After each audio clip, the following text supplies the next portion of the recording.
illetve a beszélgető társáról.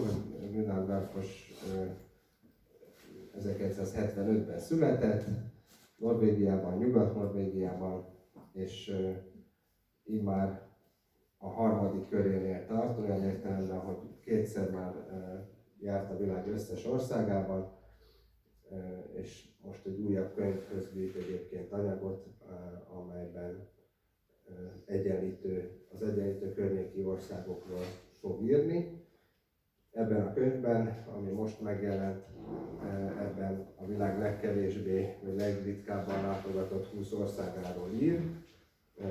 Majd erről fogunk beszélgetni. Szűcs Tamásról pedig annyit, hogy ő az egri Eszterházy Károly Egyetemen oktat, illetve a szabad idejében, hogyha lehet ezt mondani, szintén szeret utazni, ő leginkább a világörökségi helyszíneket gyűjti, és ebben a versenyben, tehát a világörökségi helyszínek gyűjtési versenyében a világranglista 10. helyezettje, tehát elég sok helyszínen járt már ő is, és az országok közül talán 132, ahol megfordult, tehát ő sem ma kezdte az utazást.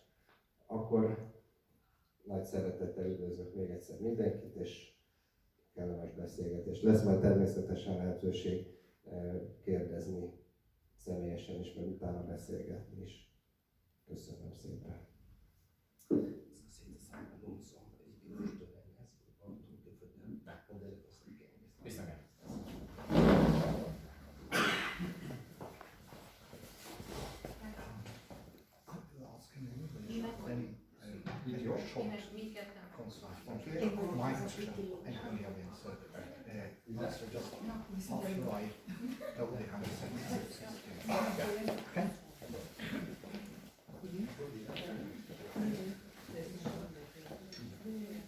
So let's begin.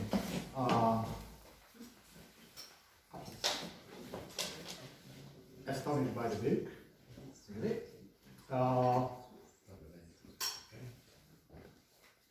It's generally about these 20 countries that are the least visited. But it begins with a preface. Some 15 pages of apology for the traveler. Why do you think, or why did you think when you wrote this book, that travel needs a sort of apology? Tehát a könyv alapvetően erről a 20 országról szól, ami a legkevésbé látogatott ország a világnak, de van előtte egy mondjuk úgy bevezető, amelyik az utazás mint olyan védelmében íródott, és azt kérdeztem, hogy miért szól védelemre az utazás. Well, we all know, especially those of us that travel quite a bit, we are painfully aware that travel contributes to CO2 emissions in the world. We've seen lately the plain shame, flying shame expression has gained traction from Sweden with lots of climate activists. We are very aware that flying and traveling does contribute to pollution. But I still think it's sort of it's not quite right that pointing at one industry should, sort of let everybody else free, so to speak. It's very easy to say, you travel so much, or people that travel so much, you are the cause of global warming. So we, the rest of us that don't travel, we don't really have to do anything. We don't have to change behavior. I think that the issue here, the problem is much, much bigger, and we really have to take into consideration that everything we do, all industries, all sectors contribute to global warming, and we have to reduce in all these sectors. When I've been speaking at conferences, talking to people, I was always asked about how about climate change? Are you not ashamed of yourself, and so on and so forth? And I'm not at all. I think there are many very valuable reasons to travel, and that it benefits us in so many ways. But But these kind of questions always came up and helped to paint travel as, let's say, the black sheep in terms of what kind of industries that were contributing to global warming. And if you look at it, the aviation industry accounts for 2% of CO2 emissions. Let's say we stop flying altogether tomorrow, we outlaw planes, well then we will cut emissions by 2%. And that's not enough if we're going to solve this crisis. What if we rather cut emissions from flying by 30%? We also cut emissions from other kinds of transport, from production of food, from fashion, and from the military and all the other industries there by 30%. Then we actually cut emissions by 30%. I think that's the way we have, the path we have to follow. So hence the apology, as you call it, in the start of it. You mentioned the military, and you mentioned the military in the preface also. The 3 years, you've written this book 5 years ago. 5 years in world history is not a long term, but in these 5 years, at least 2 major global events happened and are happening that could change or could have changed your mind. I refer to the pandemic and the war in Ukraine. Have you changed your mind? Szóval ugye 5 évvel ezelőtt íródott a könyv nagy része, 2018-ban, a világtörténelem szempontjából 5 év az egy pillanat, de hát azért az elmúlt 5 évben 2 olyan dolog is történik, ami azért fontos, és akár az utazásra is számít befolyással hat, az egyik a pandémia, a másik az ukrajnai háború. Azt kérdezve, hogy megváltoztatta a véleményét akármilyen szinten is. I have not changed my mind at all. I travel as much as I can. I was actually going to write a book about the equator, the Arctic Circle and the Antarctic Circle, following this book. But the pandemic kind of put an end to that, or at least paused this initiative. Of course, I could still travel, but I don't think the book would have been very interesting since I would have had to quarantine at least 2 weeks in every country. There would have been a lot of boring hotel rooms and hotel stories. So what I did change was my way of traveling, and I traveled all over Norway instead. And I wrote books about unknown places, spectacular places, a book series called Beyond the Beaten Track, and trying to show unknown places to people. And even in Norway, it's one of the most beautiful countries in the world, scenic-wise, scenery-wise, but still people go to the same few destinations. And it's quite awful, you know, so that causes traffic problems. You have to pay a lot for parking, and you queue in order to get to the mountain peak or wherever you want to go. You spend maybe 3 hours in the queue, then you get to the top, and of course the destination is totally ruined because there are too many tourists there, and you don't get to take the photograph that you've seen on Instagram. So I was trying to kind of inspire people to travel differently. So and now I'm back to international travel. I'm back to writing the book again about the equator. So it did do something about my travel style or where I traveled, but I benefit so much from travel. I've learned so much from travel throughout my life that I would never exchange or would never stop traveling ever. Besides air pollution and CO2, the other thing that makes travel scapegoated is what you mentioned now, the over-tourism. What's your opinion about over-tourism? Of course, over-tourism does not affect these countries you mentioned, these least visited countries, because they are under-touristed, if there is a word in English like that. But of course, tourism is unevenly, unproportionately affects the countries. What's your opinion about it? Ugye a szén-dioxid kibocsátás mellett a túlturizmus mondjuk a másik nagy problémának, amit a turizmus okoz, és amiért a turizmus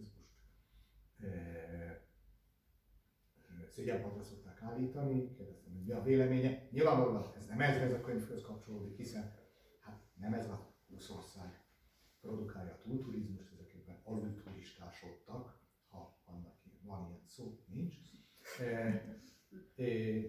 De hogy mi a véleménye erről? Well, what I'm trying to do with the book, in Hungarian, Ahol, csak, madár,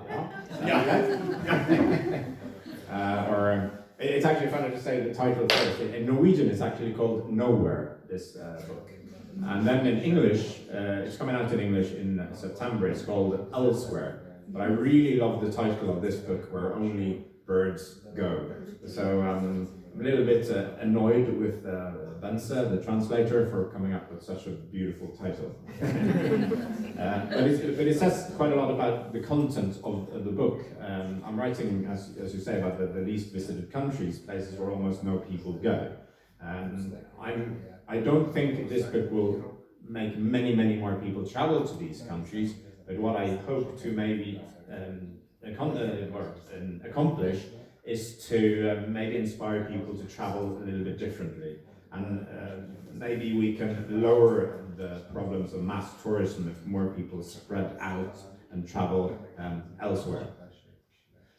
What we see now with mass tourism, and I mean this is being fueled, it's a bit of a status symbol to travel. You're going to stay in the best hotel, eat at the best restaurant, you're going to take the best photos. Like we see all over the world, everybody's flocking to the same destination to take the same photos. It's also copycat tourism. You're going to do something that everybody else or a lot of people have done before. So I think this can contribute if more people open their eyes, and instead of being a follower and doing what everybody else has done before, instead you're being an explorer and you're visiting places that are less touristy. I think that can contribute in the right direction. Hopefully more people will avoid chain hotels and chain restaurants and rather stay in local hotels and eat at local restaurants, spend money in local markets and help contribute to local economies in these countries here and elsewhere, and sort of spread the wealth instead of spending all the money with big tour operators in places that are essentially ruined by mass tourism. So that's one benefit of tourism, of traveling, you mentioned, but you also mentioned that tourism or traveling in a wider sense has great benefits on your worldview, on your self-esteem, on your personality, we can say. What are these benefits?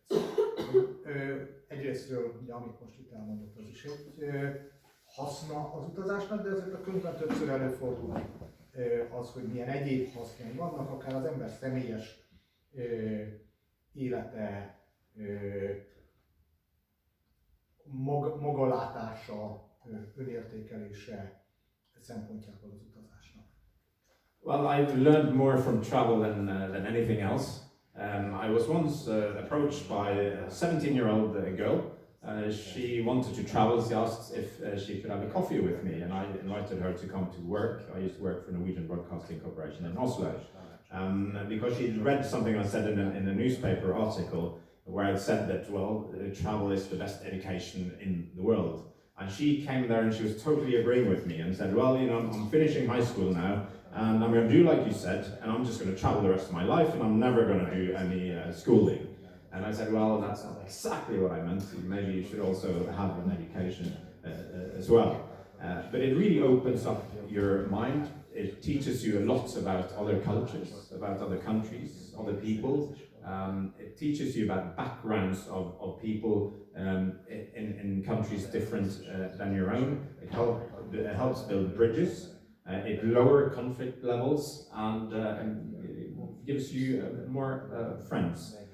It also humbles you, or it should do, in my opinion. If travel doesn't humble you, I don't think anything will. Just realizing how privileged we are, coming from countries, Hungary, Norway, well-developed countries. Most of us have jobs, we have incomes, we have holidays, we have strong passports, or we have passports at all that allow us to travel. So this kind of, when you travel, especially outside what I tend to call the Western bubble, in other words, industrialized countries, you travel outside this and you see our countries from the outside. That really did something to me. It made me open my mind and my eyes, and realizing that everyone in the world, wherever they are, in Tuvalu or Burundi or Uruguay, they all see themselves as the center of the universe. And of course they do. This is where they're from. This is where their backgrounds are from, culture, food, religion, and all the rest of it. So I learned a lot about myself, and I think the aspect also of lowering conflict levels, building bridges, making friends, is highly relevant these days when we see the war in Ukraine. If we can lower the conflict level, I think we're really on to something here. I think we need to outsource building bridges, not only to politicians and business people and diplomats, but to normal people like travelers, and help countries come together and people come together and establish a higher degree of understanding between us. I appreciate. I think we have to have a global perspective in order to place Hungary and Norway in the same bubble, because we see ourselves in a very different bubble than Norway. But what is so if we concentrate on these 20 countries, what did these 21 countries teach you? So először is megköszönöm, hogy Norvégiát és Magyarországot ugyanabban a buborékban helyeztem. Hát ehhez tényleg egy globális perspektíva kell, hogy Magyarország és Norvégia hasonlítson egymásra. De valamilyen szinten persze, túlról nézve biztos. Mi az, amit pont ez a 20 ország tanított neki, ezt kérdeztem meg. Well, we can start with the 6 countries in the book that are in the Pacific, in Oceania. Several of them are under threat from global warming, from increasing sea levels. And some of them, such as Tuvalu, might disappear totally. The highest point in Tuvalu is 5 meters above sea level.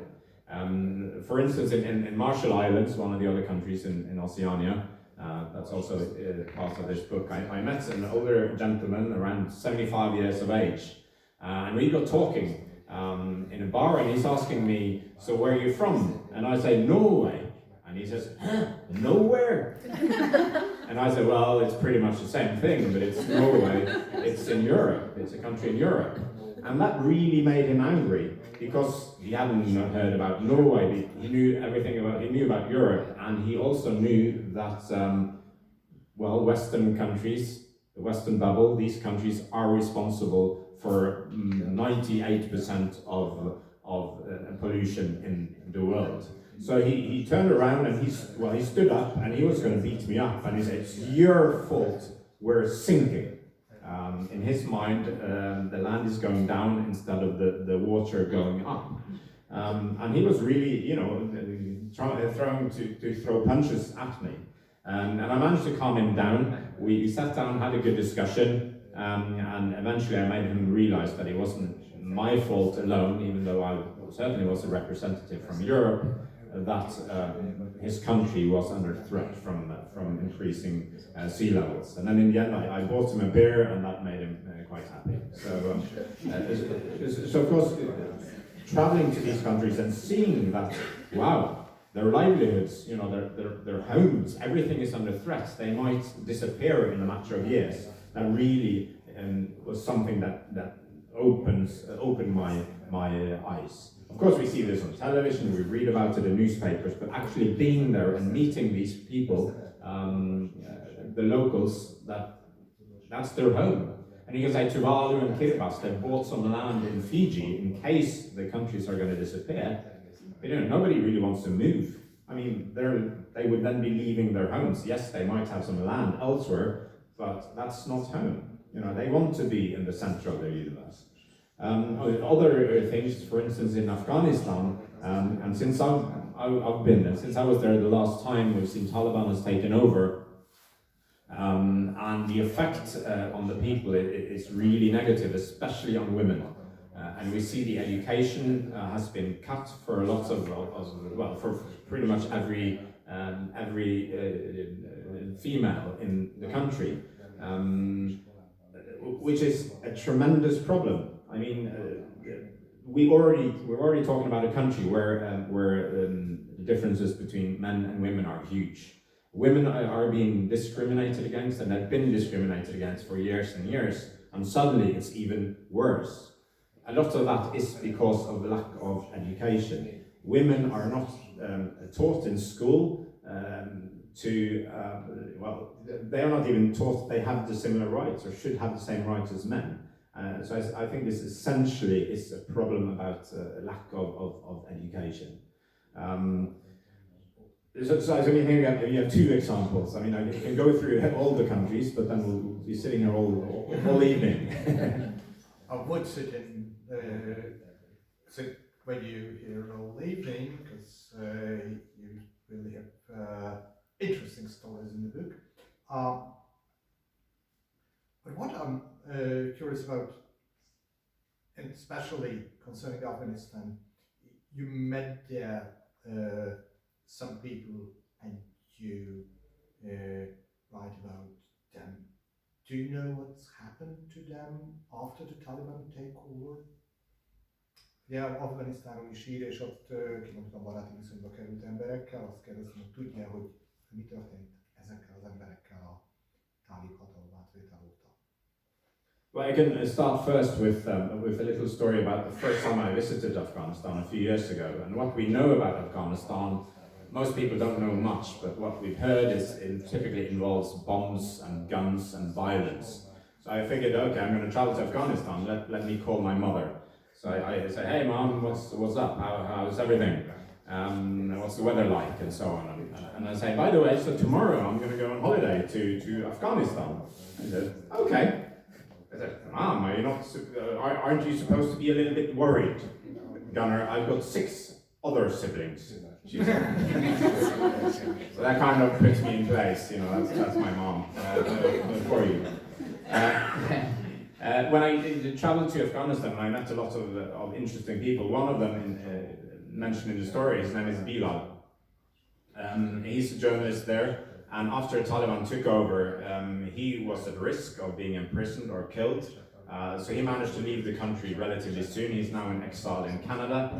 He's visited me in Oslo, and we do keep in touch. Other people I am no longer in touch with. They don't answer their emails or messages, so I can only speculate what may or may not have happened to them. And of course that really saddens me. You know, people I've met and spoken to and interviewed, and suddenly they're unreachable. But Bilal, as an example, he's doing well. He's still very interested in or very involved in Afghan politics and news, and keeping in touch with family members and friends inside Afghanistan, and trying to help by relaying information or news from the outside. So he's sort of a journalist in exile, so to speak. Speaking about Afghanistan and other countries, you mention quite often, and in fact that's my personal impression too, that territories, countries generally considered to be dangerous, in the reality are much less dangerous, much more, let's say, travelable. Did you really experience any fear, violence, aggression during your trips to these countries? általában azért azt írja, ez mert többször előfordul a könyvben, és én magam is ezt tapasztaltam ezekben az országoknak a felében, azért én is jártam, hogy azok az országok, amelyeket veszélyesnek tartanak, amire kiadnak mindenféle figyelmeztetést, valójában azért sokkal inkább utazhatóak, és nem olyan sokat azt kérdeztem, hogy bármiféle félelmet, agressziót, erőszakot tapasztalt-e? I've been very lucky, so throughout this book I have not felt threatened or feared for my life or seen any aggression directly. Some of these countries are still at war.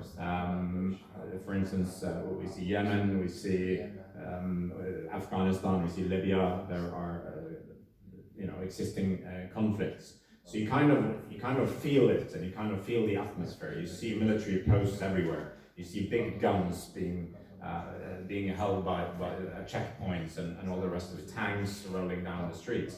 In Yemen, I met some teenagers, let's say, some boys around 16, 17 years of age. They're playing billiards, pool, on a pool table outside on the street. And I mean, so I asked them, so why are you playing pool outside? And I said, well, then at least we can see if the planes are coming to shoot us. So I think you kind of, in order to live in a place like that, you need to have a black sense of humor. You need to have sarcasm, and because you know you may die any moment. But at the same time, people here are brave, and they're also good at statistics. So they know where to be and where not to be. They know which areas are possibly under threat and are most dangerous. When I was in, I spoke about Bilal earlier in Afghanistan. When I was there was a bomb explosion, and I think around 57 people were killed. And of course, I was staying with Bilal, and he was a journalist and working for BBC World as a freelancer. So he was driving there, and I was joining him. And I'm asking some of his friends while he's doing some interviews by locals. I was saying, okay, what does this do to you? I mean, you have these explosions happening all the time. And his friend said, well, I'm pretty good at calculating. And we know where these attacks typically happen, so we tend to avoid those areas. And besides, there are 5 million people in Kabul, so the chances of each and every one of us to actually die in an explosion are very, very low. So you get quite close. If you don't, even if I haven't felt threatened myself, you still meet a lot of people that have been feeling fear on their bodies, or to their own families and loved ones. The only time I've sort of felt a little bit fearful was the first time I traveled to, let's say, outside of the beaten track. And then I was kind of, what the hell am I doing? I shouldn't be traveling here. And that lasted maybe 20 minutes. And then I just realized that no, people here are people like anywhere else. They want the best to us. They're very curious to see tourists or travelers coming to see their country. And of course, there are a very small proportion of people that want to hurt you. But that might as well happen in Oslo or Budapest or London as it will happen in Kabul or Nauru or wherever. So the only time I've actually felt threatened, I was in Gabon, which is not among the 20 least visited countries. And I was walking down the street and 2 guys suddenly jumped me and dragged me into a dark alley, dragging me up the street. And they had this taser gun, like firing at me, this electrical taser gun. I don't feel anything at all. And I've been thinking about this. I'm traveling so much, I will get mugged at some point. That's just inevitable. So I've been sort of training myself that if that happens, I'm just going to give away my phone, my money, my passport, whatever. It's not worth dying for. But when this happened, I became so furious. So I fought back. I've never had that much adrenaline in my body.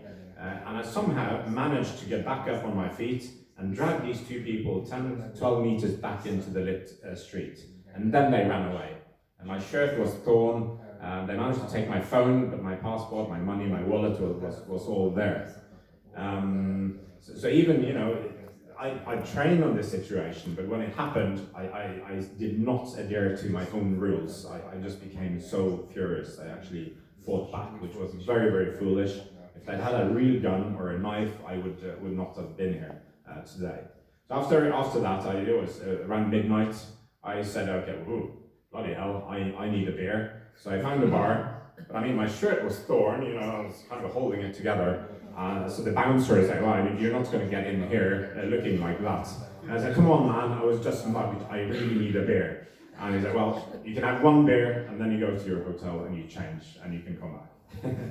But that's the only time I really felt, or I should have felt scared, but everything went by so fast, so I never really had time to fear for my life, even though maybe I should have. So you mean that could have happened in Oslo? I don't guess it. So, and what also, I think, the great difference between Oslo and the places you visited is the petty corruption you face practically everywhere in Africa. How can you, coming from Norway, one of the least corrupt countries in the world, tackle these issues when you try, you know, someone tries to rip you off for $10, $15? A másik mondta, hogy hát ez akár Oszlóban is megtörténhetett volna, hogy azért gyakorlatilag az, hogy a nyakába ugranak és kiveszik a zsebéből erőszakkal pénzét, hát szerintem az Oszlóban kevésbé valószínű, hogy megtörténik, mint Gabonban. És a másik, ami szintén kevésbé valószínű, hogy Norvégiában megtörténik, az az ilyen kis-stílű korrupció, amivel az ember Afrikában naponta szembesül, hogy megpróbálja valaki lehúzni $5-10-15. Egy norvégnak ez, hogy tud egy norvég egy ilyet kezelni? Well, you need a lot of patience and sit it out, because when the police officers, the border patrol officers, they ask you for a bribe, maybe sometimes discreetly, sometimes not at all discreetly. The only way to sort of avoid that, when you know you're not supposed to pay anything, is to wait it out. Unfortunately, I'm not very patient, but in these situations, that's sort of the only way that you can deal with it, or you have to pay up. I paid at one border crossing that was between Kazakhstan and Kyrgyzstan. It was my brother and me, we were traveling, and we were in a minibus, and the minibus stopped at the border patrol, and everybody went through except my brother and I. And he really, the border patrol officer, demanded money. And because of the pressure of all the people in the bus waiting for us, we in the end ended up paying $15 or $20. That's the only time I've sort of actually paid a bribe.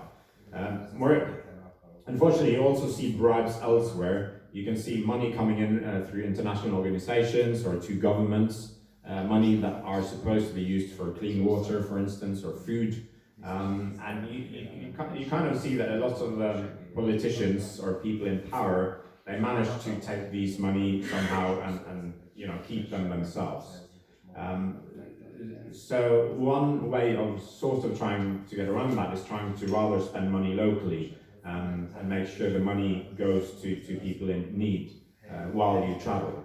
And I think if more of us actually spend money locally, don't stay in chain hotels and don't stay in and don't eat in chain restaurants, we'd rather go spend money in markets, pay people selling stuff on the street, that can actually help get money to people who need it.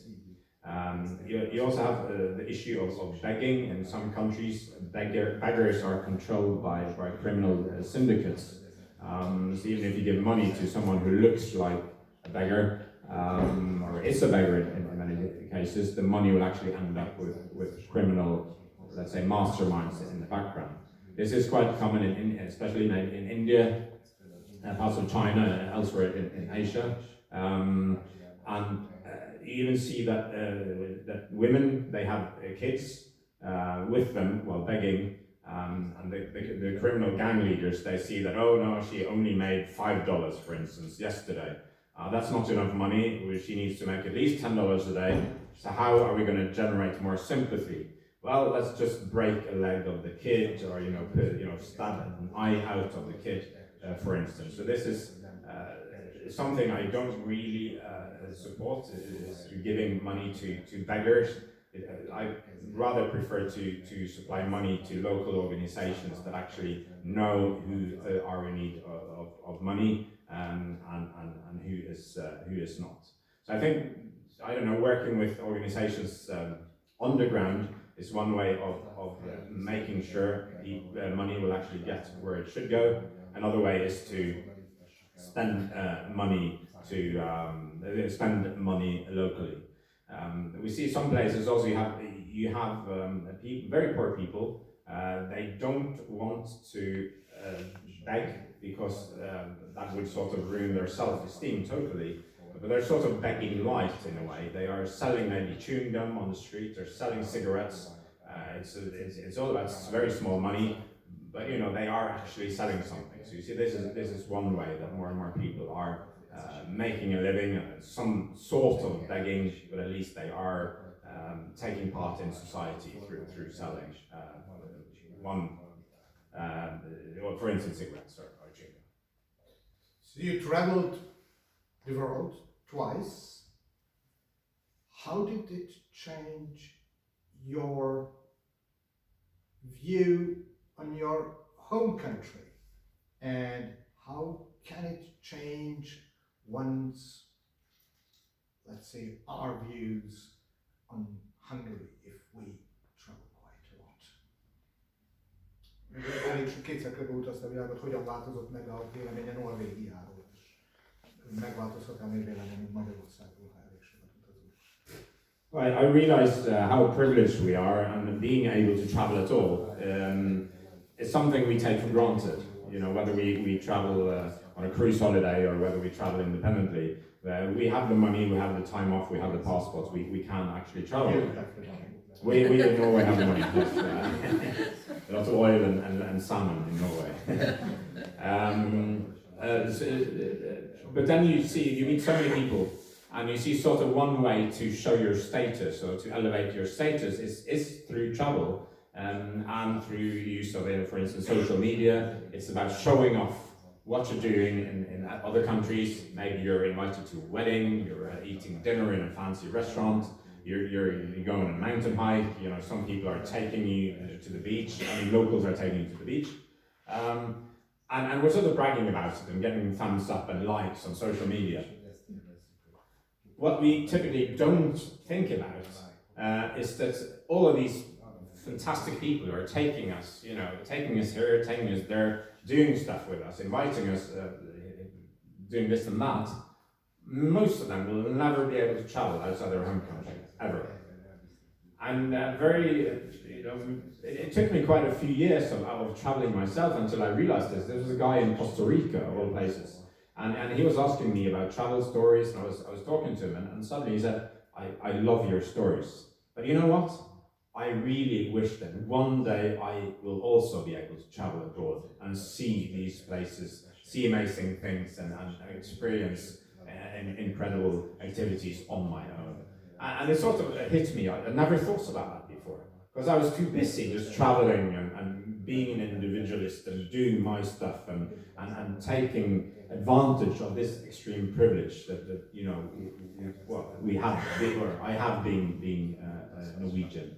So that possibly has, I think that's something that's really made me appreciate the possibility I have to travel, and one of the reasons I'm writing a book like the current one about places that many people will never travel to. It's about telling stories about exceptionally interesting and exciting people in countries most of us have never heard about and most of us will never travel to. It's about lifting these individuals and showing that yes, people wherever they are, wherever their means, wherever their backgrounds, have very interesting and worthwhile lives that deserve a bigger audience as well. Okay, I admit that the guys from Tuvalu or from Afghanistan They can't follow your footsteps, but for example, here in Hungary, that is a much less rich country than Norway. There are people who really do want to travel with much less financial assets than average Norwegian middle class person has. What's your advice to them? Ugye hallottuk, hogy itt Tuvaluról és onnan is meg-Kosztarikáról is szeretne kérdezni. Hát nyilvánvalóan Magyarországról is, de úgyhogy egy átlagos magyarnak jóval kevesebb anyagi lehetősége van, mint egy átlagos norvégnak. Mit tanácsol azoknak a magyaroknak, akik szeretnének utazni? First of all, people that want to travel, and I hear from quite a few of them, I advise to people that think they want to travel, well, start small. And travel doesn't necessarily mean having to cross an international border. You can maybe even start in your own county, your own city, or your own country. And you will still receive a lot of the benefits from travel. I mean, in Norway, there are huge differences culturally between Oslo and a small village on the west coast or northern Norway. The same in Hungary, there are big cultural differences between the various parts of the country. So start small, maybe in your own country, maybe in neighboring countries. You can get quite far using buses or trains without paying a lot of money. If you plan ahead, or even if you just jump on a last-minute trip, you can get very cheap airplane tickets as well, with low-cost airfares around Europe, and maybe especially to countries relatively close to Hungary. I think in either way, it's usually cheaper to travel short than to travel far, and to start small and then take it from there. Maybe some people will discover that no, they don't like to travel actually. You know, they think they have this notion, it's very romantic maybe to be seen as traveling all over the world, but when you get into it, so maybe that's not something for me. And that's something you will figure out, whereas other people, they will love it from day one. And then it's about building your experience. I mean, if you're into football, you know, you're not going to play in the World Cup the second day you start playing football. So neither should you probably travel. The first trip you're going to go on should possibly not be to Afghanistan or Libya. So I think it's about starting small, and that can be relatively cheap. You can stay for free. You have websites such as couchsurfing, where you can sleep on a sofa, or you get your own bedroom, and you don't have to pay anything for it. Using trains or buses, etc. You can stay in tents, you can do hitchhiking. I mean, there are many ways to travel really inexpensively. A friend of mine, he's Danish, his name is Thor Pedersen. He's been 9 years on the road, traveling to every country in the world without flying. Well, he's got 2 countries left, but he's going to finish in a few weeks. He's never been back to Denmark, and he has an average budget of $20 per day, which is not a lot of money, and that includes visa costs and so on and so forth. So that just shows that I'm not suggesting that you should go on a 9-year trip, but I mean this shows that you can get by without using a lot of money, even if it's a weekend or a week or a month long journey. Traveling is a sort of lifestyle. How do you do it? Can you keep the contact with your family at home? Do they understand you? Do they understand what you're doing? Do they understand what you're saying? Or you are completely cut off your roots? How can you maintain roots, if anyhow? Szóval az utazás azért egy életforma, és ezt tapasztaljuk, hogy néha nehezen érti meg a család, és azt hiszem, hogy ő hogy tudja a családjával kapcsolatot tartani, vagy teljesen értetlenül állnak az ő dolgai előtt. It's probably a good question too. I have my sister here and my girlfriend, so they're still around. So it's very important to keep in touch with your loved ones, your family. I'm from a small village on the west coast of Norway. I live in Oslo, in the capital myself. It's a 7-hour drive, or 1 hour by plane away. And even when I've traveled at the most hectic, for instance, researching this book, I've always been home, and I've made it a priority to be home in my village, which is called Naustdal, at least 3 times a year. And there I have my parents live there, and 3 of my siblings live there. 3 other siblings are also on the west coast. With so many children, I mean, there are 7 of us. My mom has also introduced this thing she calls a sibling weekend, where we all get together with wives and husbands and girlfriends and boyfriends and children and cats and dogs and whatnot. Or where we hire a big like a campsite or like a mountain hotel or hostel or something, where we all get together once a year to sort of keep in touch. So that comes highly recommended for families with a lot of children. It's one way that we make sure to actually see each other and spend quality time together, even though people have kids and busy jobs and all the rest of it. I think it also helps keep you sane, you know, and it's sort of an anchor to keep in touch with your family while you're traveling. I mean, you meet so many new exciting people on the road. Some of them you will never see again. Some of them you'll make good friends out of. Others you will maybe be in touch with once in a while. But I mean, your family and your nearest friends are really important. They're always going to be there for you. So I think it's important to keep in touch with them. And otherwise, you know, you'll keep running back to them every time you're in trouble. But, you know, if you've never taken the effort to actually spend some time with them when you're not in trouble, I don't know. I think maybe you're on the wrong path. And what did your mother say when you begin this whole journey of traveling the world? Mit mondott az anyukája, amikor ezt az egészet elkezdte?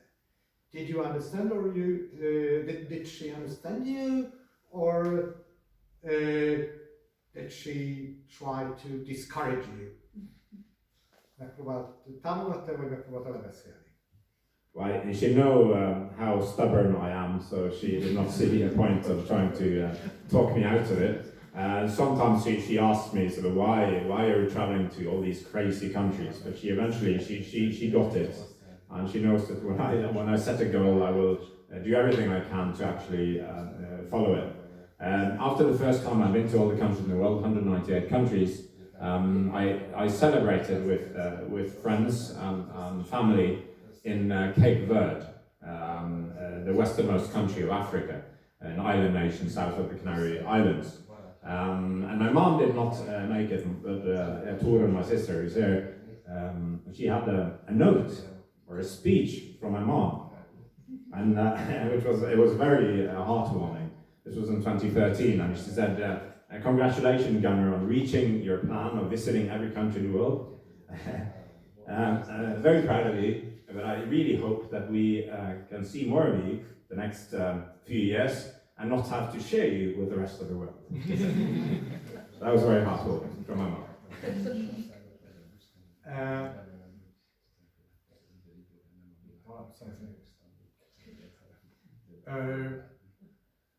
You mentioned that you're setting your goals.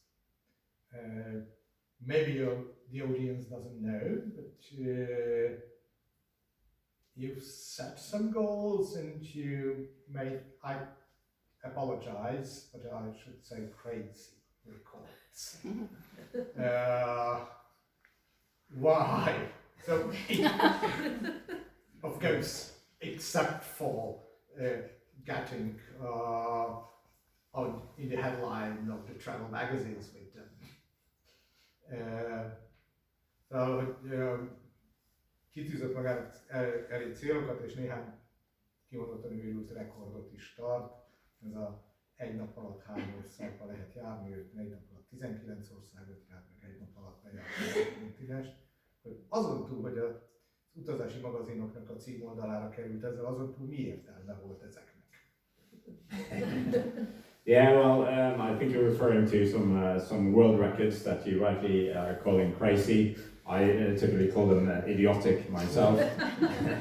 And they don't really, they kind of involve travel in one respect. For instance, visiting 19 countries in 24 hours, or traveling around the world fastest in 57 hours by airplane.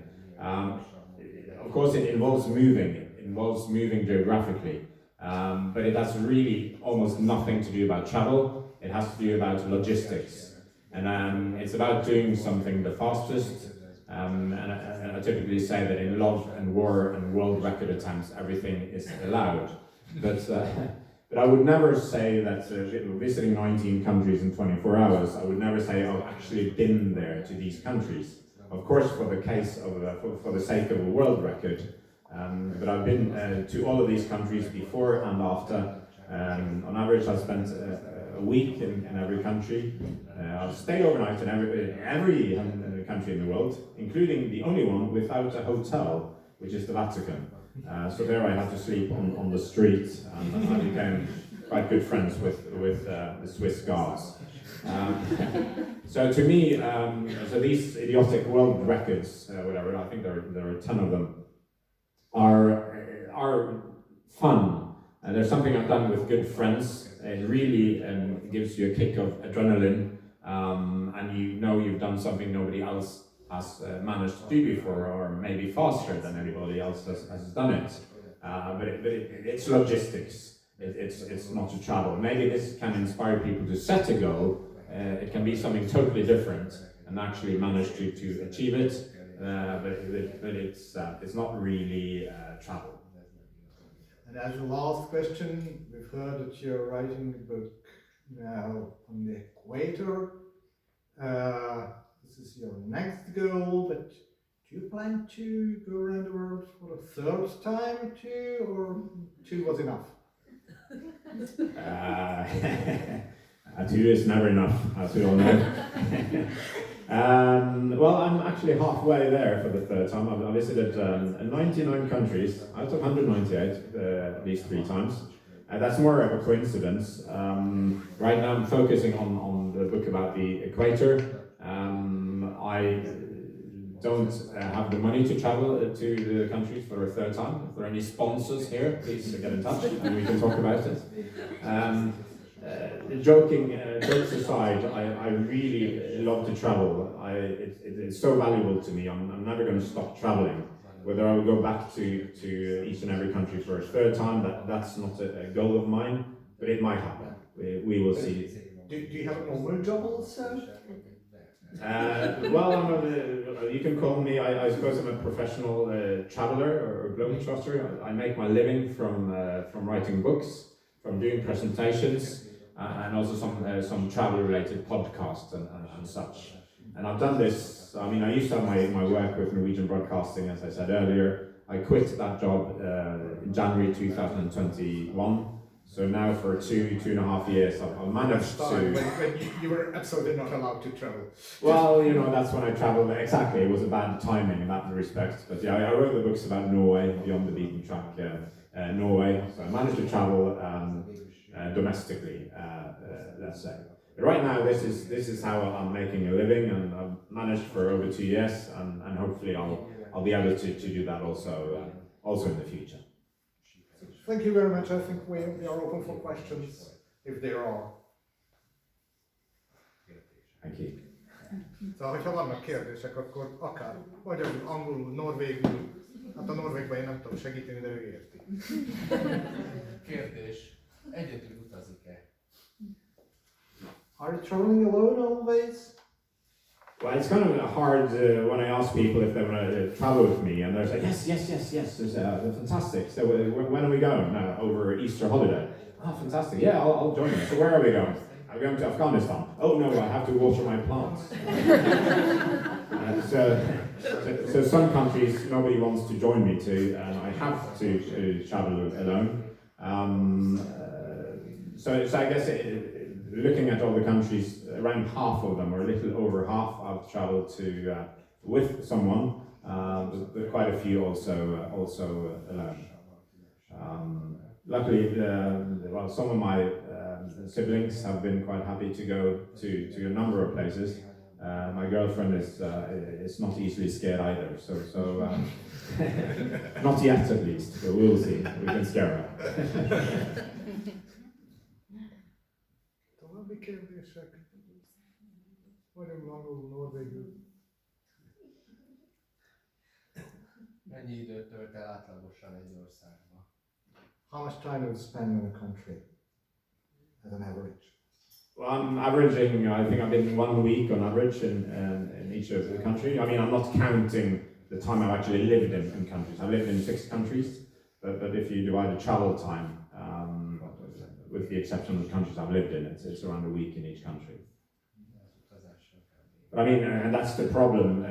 Right now, when I'm being a professional traveler, so to speak, or making a living out of traveling, I have a lot more time and I can spend more time in each country. Whereas earlier, when I had a full-time job, you know, in Norway we have, including national holidays and such as Christmas, we have 7 weeks of holiday. And, That's a lot. It's quite a lot, but it's not enough to travel as much and spend as much time as you want in each country. Na még valaki? Hogy választja ki, hogy hova utazik? Így rábük a földönben valahova? Vagy Hát, főleg az elején, mert most már azért szűkül gondolom, de... when you began this whole journey, how did you choose your destinations? Just by guessing or finding a spot on the globe? Well, it was started, I suppose, when I was 3 years old, and I only had one brother at the time, Eystein. And our dad, he was working as a medical doctor on a cruise ship in the Pacific. None of us could read at age 3, and he was 1.5. So what our dad did, he recorded on old-fashioned audio cassette tapes. He recorded these incredible stories. And he was telling us these stories in audio from the Philippines, from China, from Alaska, from Canada. And twice a month, we would receive like one of those envelopes, like par avion, airmail. I don't know if you have them here, white, red and blue envelopes. Yes. And around twice a week, these were coming. So we ran down to the mailbox every day to see if there was an audio cassette tape. When there was, we ran back home into the kitchen and put it on, pressed play, and listened to these incredible tales that our dad had to tell. And we were just listening in awe. And of course, there was always a lecture to our mum as well, so she was reading this while we were listening. And I remember telling my mum that I told her, the mom, when I become as big as my dad, I also want to travel to a lot of countries. So he sort of inspired at a very early age. And I didn't really travel much. We traveled a bit in the family. We had like a minibus, there were 9 of us, and a big caravan to Sweden and the UK and Norway. That's what we could afford. Then I didn't travel much until I was 17 when I went on Interrail around Europe. Then I studied, I did 1 year in Indiana in the United States as an exchange student, and then I studied 3 years in the UK. And after that's when I really started to travel more, let's say, to countries outside the Western world. You know, India, Kenya, Tanzania, and China were the first ones. And then in 2004, I visited Kazakhstan and Kyrgyzstan, and I love those countries so much. So I promised myself that I'm going to visit all the Stan countries, the 7 countries ending with Stan. In 2009, I finished that, and I needed another goal, and that's when I decided to visit every country in the world. And Quite a big jump. Well, quite a big jump, yes. Yeah, it's important to have a goal. Yeah. Még valaki? I had a question, but it is already answered. That what is, if you know the source of your desire, your urge to travel so much, but you already answered this. So there was a source in the childhood. Yeah, and it's also, I think so, but also when you start traveling, or at least when I started to travel and I saw all these exciting places and I met so many amazing people, I just wanted to travel more. So the more I traveled, the more I wanted to travel. So it's sort of like a disease that I'm happy to have.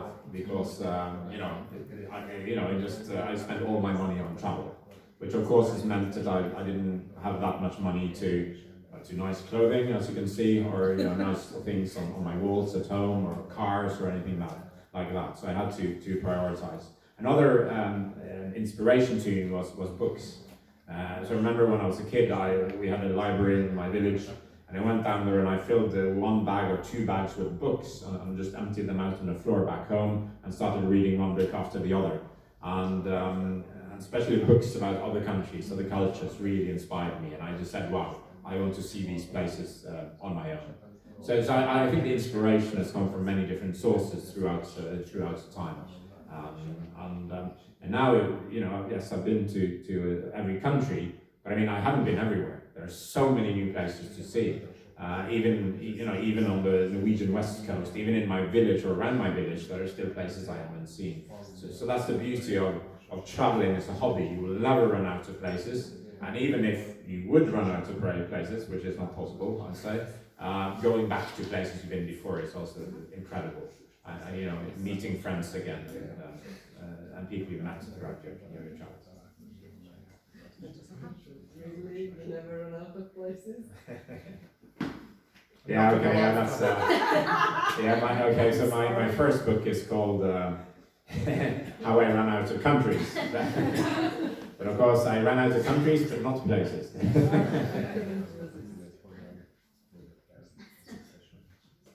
Sorry, I couldn't resist. So we have actually the first Hungarian to travel to every country. Ildi, she's here at the first club. So yeah, she showed me this.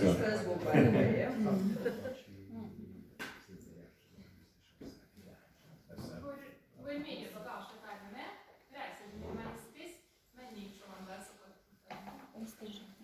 Ezt én nem értettem. Hogy mekkora csomaggal utazik. How big is your baggage when you travel? And what is in it? I only travel with hand luggage. I never travel with anything but hand luggage. So what I have clean underwear and toiletries and chargers and stuff.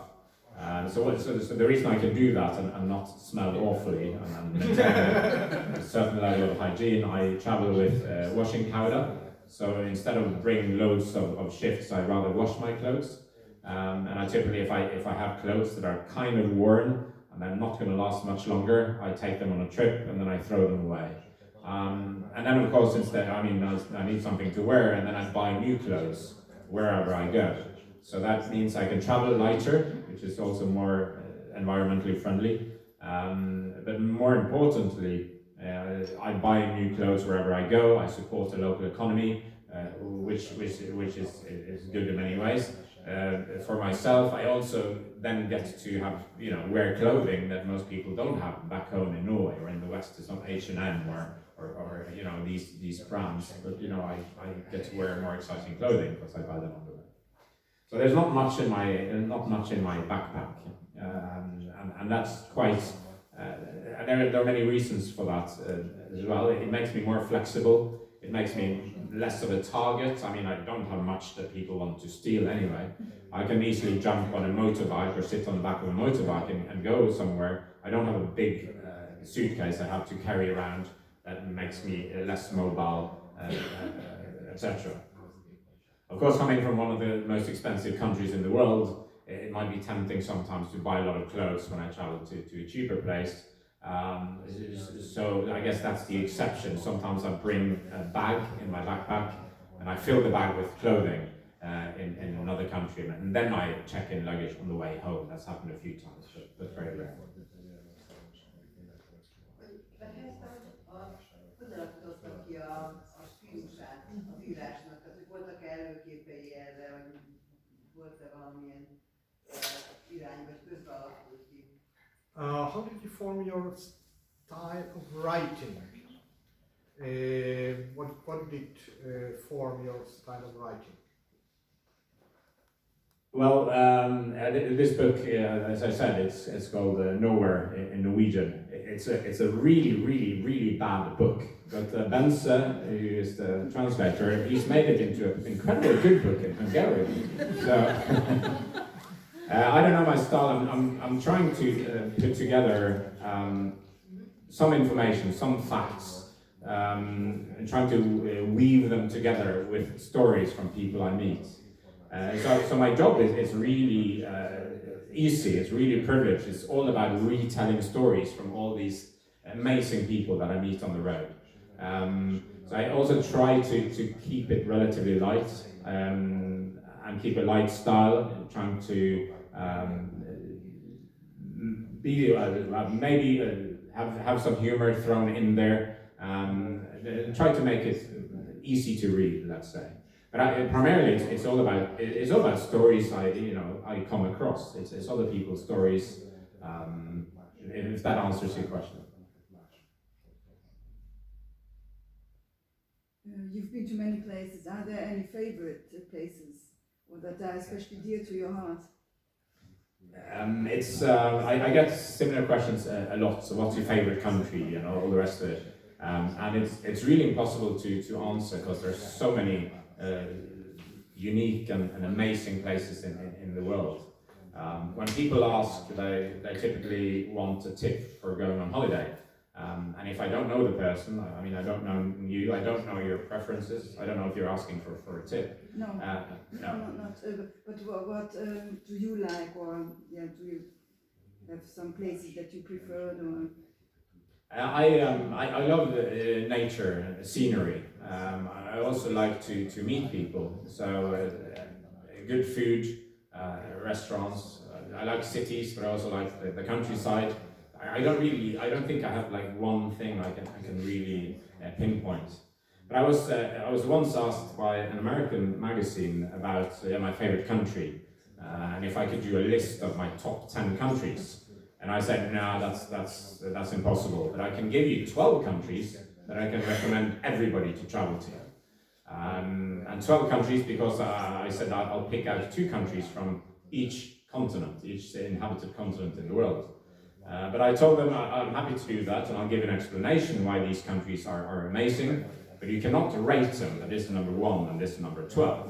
And they said, okay, that's fine, and I sent over pictures and text for them, and they made that into an article. Of course, an article has to start somewhere, and they started the article with one of the 2 European countries, Romania. And the day after, I was called by several radio stations in Romania saying, oh, you're saying Romania is the best country in the world. No, that's not what I said. Oh, it's amazing, why you said that? The next day, every TV station in Romania called. And the third day, every newspaper in Romania called. So in Romania, they think I find Romania the best country. You shouldn't mention it in Hungary, I think. I do apologize for this. They should just put it in an alphabetical order. Yeah, well, that's funny actually. Hungary in Norwegian is Ungarn, something with a U, and Ungarn is, funnily enough, an anagram of Gunnar, my first name. I'm just saying.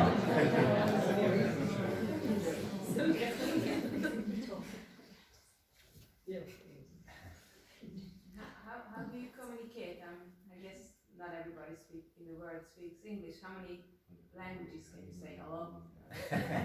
Or thank you or something like that?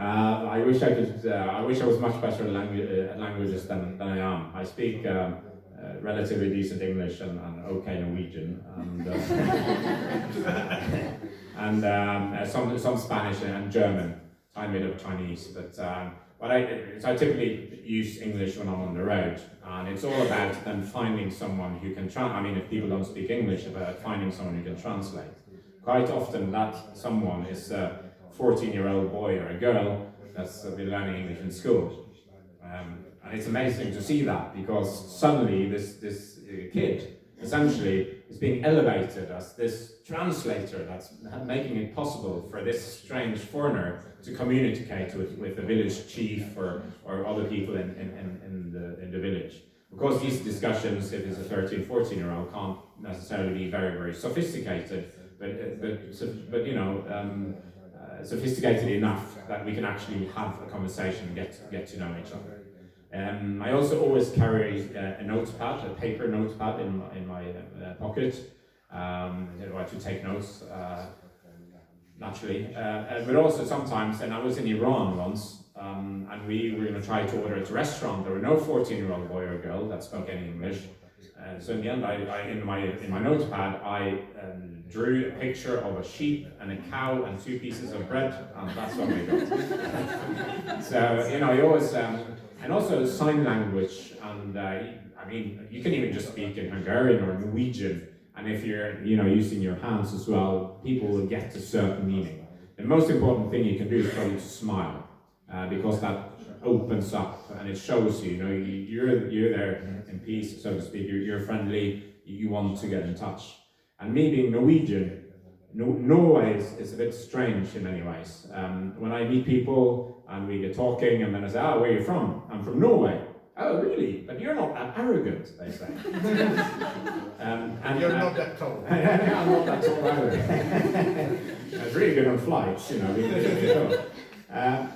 But the reason for that is, and I think because Norwegians, we are typically very, very shy. And this comes across as arrogance to a lot of people, because we don't even smile, we don't say hi to people we don't know. And by not doing that, we're losing out so much. By not smiling and not saying hi. And I mean, it's even free. Just that little smile opens up so much.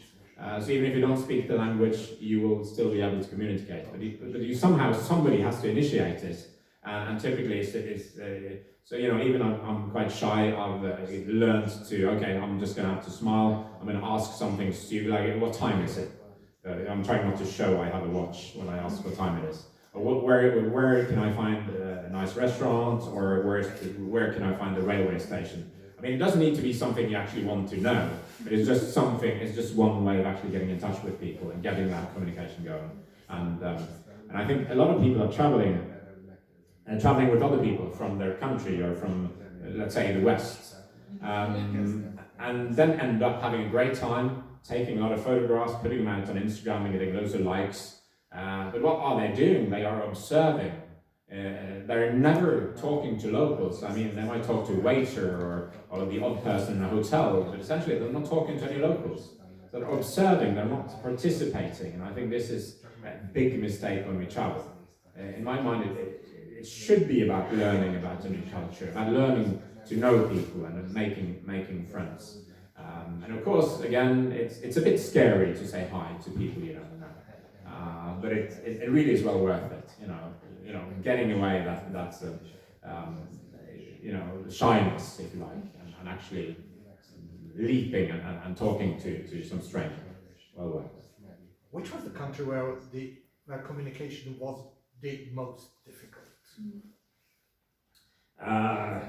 Well, North Korea in some ways, because you're not allowed to communicate freely. You have guides with you at all time, and people are sort of trained to answer in certain ways, aligning with propaganda. So even if you really want to talk to normal people, you're not really given the opportunity. So of course you can, I mean, your guides, you're always with you. There are 2 guides with you in North Korea. I remember. Yeah, of course, you travel a lot as well. I've been to. And it's also, it's not because, even if I travel alone, I will they're have 2 controlling guides. each other. Exactly, yeah. They're controlling each other. Because otherwise you will get to know them after a few days, and then they will start asking, "Oh, so what is it really like outside North Korea?" But I don't want them to know that, so they're controlling each other. But even North Korean guides have to go to the bathroom.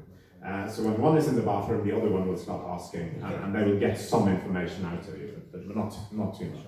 Yeah, but it's on the communication level, but on the technical level, which was the most difficult country to communicate? Yeah, that's a good question. I mean, in rural China, very few people speak English, unfortunately. And typically, if you are away from cities, the number of people that speak English, and unfortunately, I'm not good at languages. I really wish I could speak many more languages, but I don't. And then it's sort of, that is the problem. It's being able to communicate in a language that you both speech. So then you're back to what we talked about before, drawing something or getting a guide, or getting a translator, or just speaking in each other's language, and you get some meaning out of it. Do you use your mobile phones translating apps? Yeah, I have done as well. We're getting, and also the speech-to-text recognition, and I mean, you have modern apps and ways that will help you or can help you. In China, it's quite helpful. Yeah. The problem then might be the really high roaming charges, so then it's good to get a local SIM card, so you won't ruin yourself. Magyarországon hol járt? Csak a fővárosban, vagy esetleg máshol is? Where you've been to in Hungary? Only in Budapest, or have you visited any? I have been in Budapest, and I've taken the train from Bratislava and back. So I have a lot of Hungary left to visit. Recommendations are welcome. Are you still interested in traveling within Europe? After visiting so much more interesting places in the world? Well, I am not necessarily agreeing with you, but but it's more interesting. Of course, what is further away is always more exotic, and in some ways more interesting. So I can agree with you in some ways in that respect. I do also like to travel in Europe, yes, and such as here in Hungary. I mean, I have only seen a fraction of the country, and I would like to see much more. In the end, you have to prioritize. I mean, you don't have unlimited time. So, right now I'm focusing on my next book. But when that's finished, then maybe I can take some holiday and travel just for fun. Europe is very good when you're retired. So I've heard, yes. Még valaki?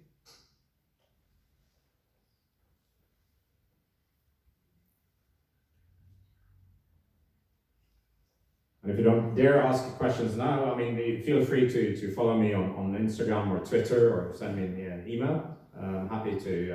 It's always fun to discuss travel with and exchange experiences. So don't be shy.